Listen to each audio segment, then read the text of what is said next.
The grand auction hall sparkled with opulence, filled with America's wealthiest businessmen in tailored suits, women in glittering gowns, their champagne flutes catching the light of a massive chandelier overhead. Conversations buzzed in low tones. Polite laughter floated through the air, and everything seemed carefully choreographed until they got to Lot 42. In the center of the sandy arena lay a German shepherd named Spike.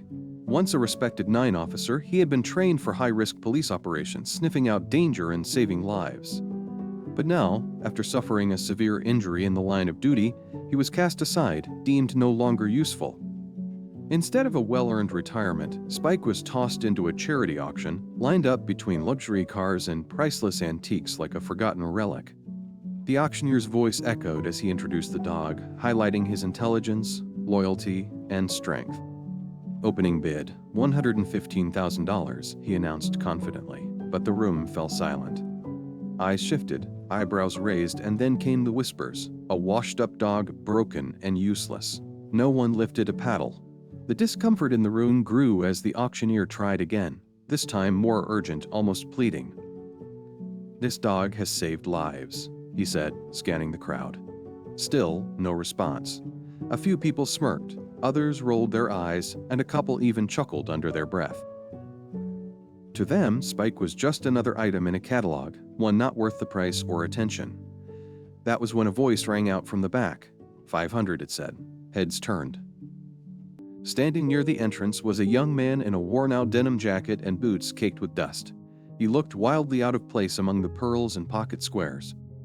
His name was Liam Carter, and he had barely scraped together that $500, every dollar saved from odd jobs and late nights fixing fences. The room erupted in laughter. "You lost, kid," someone scoffed. "You can't even buy wine for that here," another added. But Liam didn't flinch. The auctioneer hesitated, waiting for someone, anyone, to outbid. No one did. With a heavy sigh and a swift bang of the gavel, he called it. Sold. For $500. As Liam stepped into the arena, the crowd buzzed behind him, mocking and dismissive. But he didn't hear them. His eyes were fixed on the dog lying motionless in the sand. Spike hadn't lifted his head through any of it. Rejection had become familiar. But when Liam knelt beside him, something shifted. Spike finally looked up. Their eyes met, and for a brief second, everything else faded away. There was no pity in Liam's expression, no fear or hesitation. Just quiet respect. In that moment, Spike saw something he hadn't seen in months. Someone who looked at him like he still mattered. The dog didn't wag his tail, didn't leap with joy, but for the first time that night, he moved. He lifted his head, and that was enough. Nobody in that glittering room, with all their money and status, could have predicted what would come next. But Liam didn't need their approval. All he saw was a broken soul that deserved better, and he was ready to fight for it. The cold night air hit Liam's face as he stepped out of the auction hall, the sound of laughter and murmurs still echoing behind him like ghosts that refused to stay inside. He didn't look back. Spike followed at his side, his steps slow and uneven, more cautious than obedient. The dog had been trained to move on command, to chase and attack and protect, but this was different. There was a stiffness in his movements, like his body remembered pain before it remembered trust. Liam walked them both over to his old pickup truck, the engine held together by prayers and spare parts. He opened the passenger door and waited. Spike stood there for a second, watching him, then slowly climbed in. Liam got behind the wheel and looked over. Spike didn't curl up or relax. He just sat there, eyes haunted, posture guarded. Liam exhaled through his nose and whispered, more to himself than anyone else. "What did they do to you?" The road stretched out ahead, long and dark, but somehow it felt like they were heading toward something neither of them could name yet. An hour later, they pulled into the gravel driveway of Liam's modest ranch house just outside of town. The porch light flickered as he parked the truck. The house was nothing fancy. Chipped paint on the siding, an old wind chime clinking lazily in the breeze, but it was home. And for now, it was safe. "Come on, buddy," Liam said gently, opening the door. Spike jumped down, his paws crunching against the gravel. He didn't explore. He didn't sniff the yard like other dogs might have. He just stood still, head up, eyes scanning the surroundings like he was waiting for someone to tell him where danger might come from next. Liam walked over and knelt down beside him. "You don't have to worry here. Nobody's gonna hurt you anymore." Spike didn't move. But then after a long moment, he lifted one paw and placed it gently on Liam's knee. It wasn't much. just a quiet gesture, barely a movement at all. But Liam understood. It wasn't obedience, it was something else, the beginning of trust. Inside the house, Liam fixed a bowl of water and laid out a blanket by the fireplace. Spike sat by the door for a long time, like he wasn't sure he was allowed to come in. Liam didn't force him. He just sat nearby, sipping lukewarm coffee, speaking in a calm, even voice about nothing in particular. The kind of talking that didn't expect answers. Eventually, Spike crossed the threshold, one slow step at a time, and lay down near the fire. He didn't close his eyes. He didn't sigh in relief. He just stayed still, ears twitching at every creak of the old house. But he had come inside, and that was enough. That night, Liam barely slept. He kept waking up to the sound of paws pacing the wooden floor, back and forth, back and forth. The first few days at the ranch passed quietly, but Liam couldn't shake the feeling that something wasn't right. Spike was alert, too alert. He barely slept. Every time Liam stirred in the night, he could hear the soft click of paws on the hardwood floor pacing from window to window. The dog was watching, waiting. Liam had grown up in Montana. He knew the sounds of the wind, the rustle of deer near the tree line, the occasional passing truck on the distant highway. But this was different. One night, Liam woke not from noise but from silence, a heavy, suffocating kind of stillness. When he opened his eyes, Spike was standing at the window, body tense, ears forward. Liam sat up slowly, reaching under the bed for the old rifle he kept for coyotes and the occasional trespasser. He moved to stand beside the dog and looked out into the dark. At first, there was nothing, just the barn, the fields, the old wooden fence. But then he saw it, a figure. Tall, unmoving, standing in the shadows near the barn, watching. His breath caught in his throat.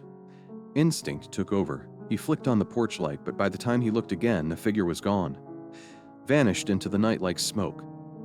Spike let out a low growl, controlled but firm, the kind of sound trained dogs use when they know something's not right but aren't sure whether to attack or wait.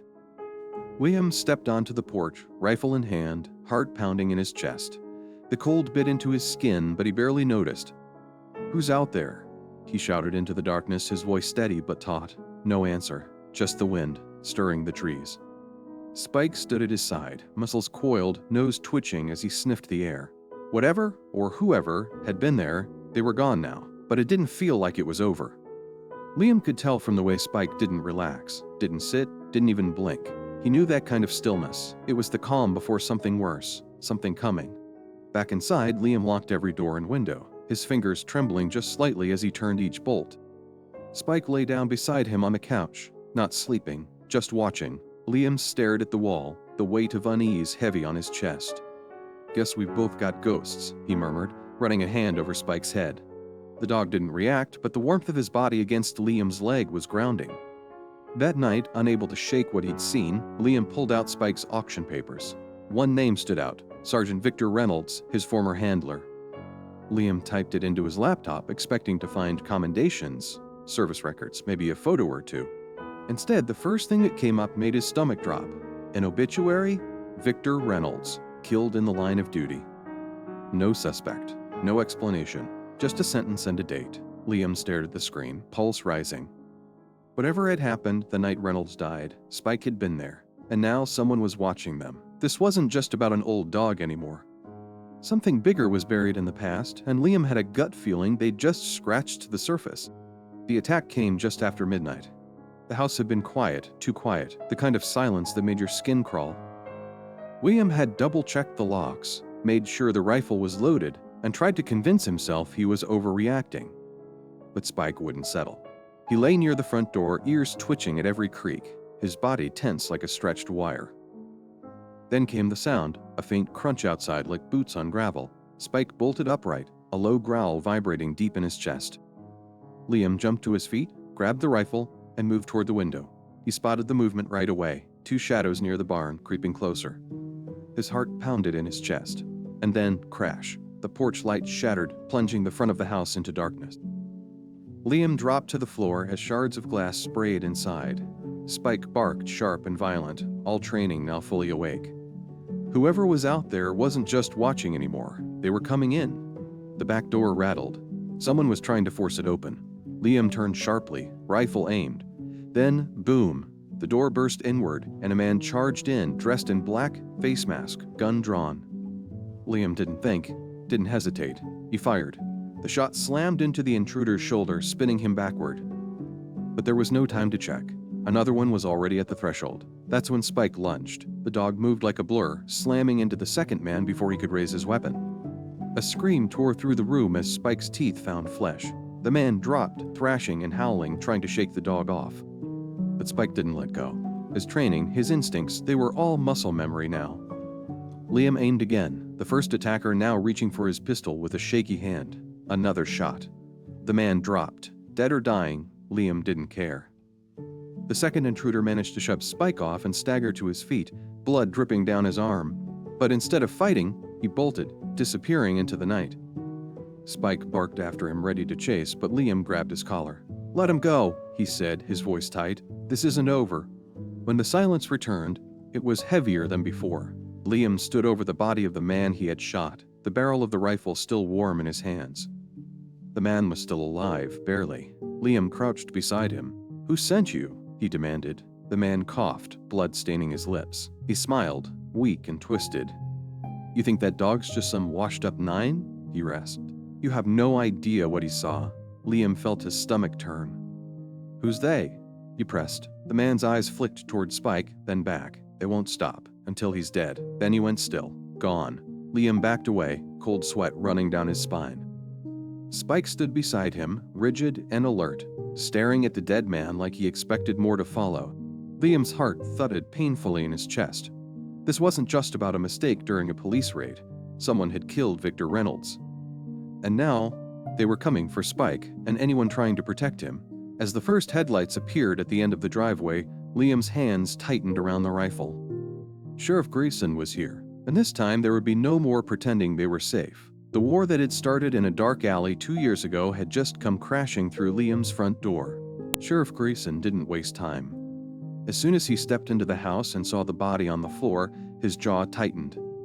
He checked the man's pockets for ID, a phone, anything that could give them a name, but came up empty. Whoever sent him made sure he couldn't be traced, Grayson muttered. Liam stood nearby, still gripping the rifle, his hands trembling now that the adrenaline had faded. "This wasn't random," he said quietly, already knowing the answer. Grayson looked up at him, eyes serious. "No, this was a hit. You and that dog? You're not just bystanders anymore." Liam's gaze shifted to Spike, who hadn't moved from his post by the front door. His ears were still twitching, his body alert, as if danger still lingered in the air. Grayson rubbed his chin, the weight of memory settling in his eyes. "When a last case," he said, almost to himself, "it was supposed to be a major cartel bust, millions in drug money, big players involved. But something went sideways. The report claimed the suspect escaped. Reynolds was killed. Spike was found wounded, lying next to his body." Liam frowned, his stomach tightening. "But you don't buy the report, do you?" The sheriff shook his head. "Never did. The guy they were going after wasn't just some street-level dealer. He was working for the DA, an informant. Reynolds must have figured something out, something he wasn't supposed to know." Liam leaned back against the kitchen table, trying to wrap his head around it. "So this was an inside job?" Grayson nodded slowly. "That's the theory. Someone tipped off the cartel about the raid. It was a setup. Reynolds walked into a trap, and Spike. Well, he saw it all. The room went quiet. Spike shifted slightly, then lay down, but his eyes stayed locked on the door. "They left him alive," Liam said, almost whispering. "They must have thought he was just a dog." Grayson gave a bitter chuckle. "That's their mistake. He's not just a dog. He's the only witness who was there from start to finish." Liam exhaled slowly, the truth landing hard. Spike wasn't some broken, discarded animal. He was the thread holding together a story someone had tried very hard to bury. Grayson leaned against the counter, arms crossed. If it were just a cartel thing, some thug cleaning up loose ends, maybe we'd have a shot, but this goes deeper. If there were people inside the agency who helped set Reynolds up, then you can't trust anyone. Not local, not federal, not even some of the guys who wear the same badge I do. Liam ran a hand through his hair, pacing the room. "So what do? We can't just wait for the next attack." Grayson nodded toward Spike. "We need to find out what he remembers. Something he saw that night, something no one else did. It's the missing piece." Liam looked at the dog, who was still as stone but watching him like he understood every word. He can't talk, Liam said. So how the hell are we supposed to ask him? The sheriff pulled out his phone, scrolling through his contacts. There's a guy I know, Hank Lawson, used to be the top 9 trainer in the state, military contracts, police, federal work. If anyone can unlock what's still buried in that dog's head, it's him. He looked up at Liam. He lives out in Billings. We leave at dawn. Liam nodded slowly. Whatever answers Spike had locked inside, they were going to find them, even if the truth was worse than they imagined.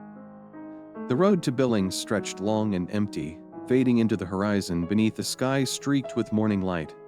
Liam's hands gripped the wheel tightly, his thoughts racing faster than the truck.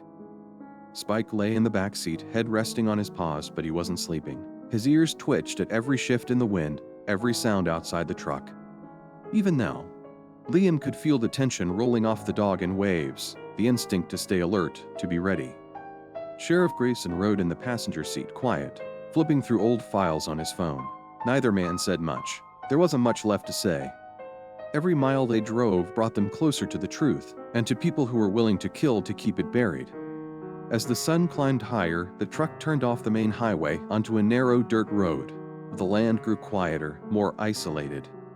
When they finally pulled up to the small ranch house, everything about it looked unassuming, worn, siding, a crooked mailbox, a barn in the distance swaying gently in the breeze. But Liam knew better. Whoever lived here wasn't hiding from the world. They were staying out of it for a reason. Hank Lawson stepped out onto the porch before they even killed the engine. Tall and broad-shouldered, his silver hair cropped short, the old 9 trainer stood like someone who'd seen too much to be surprised by anything anymore. His eyes landed on Spike, not Liam, not Grayson, and held there. Something passed between man and dog in that quiet moment. Recognition, pain, maybe even guilt. You shouldn't have brought him here, Lawson said flatly, not moving from the porch. Liam felt the weight of those words settle in his chest. We need answers, Grayson said firmly, stepping forward. He remembers something.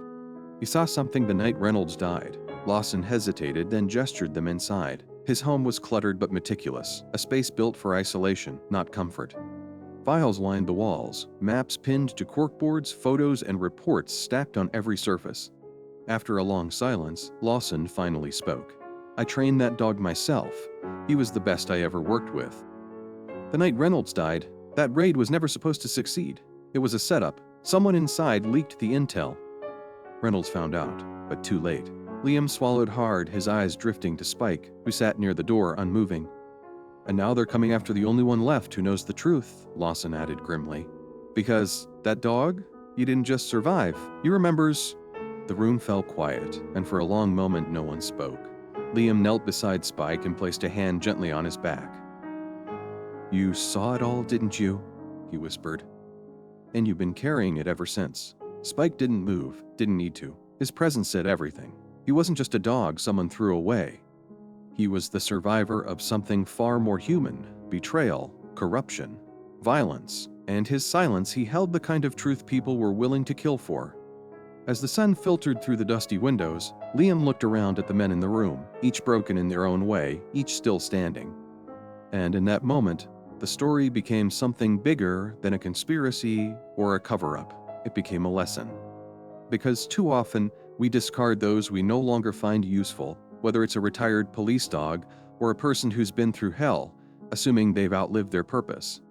But sometimes, it's the forgotten ones who carry the truth. And if we're brave enough to listen, to care, to act, they just might save us.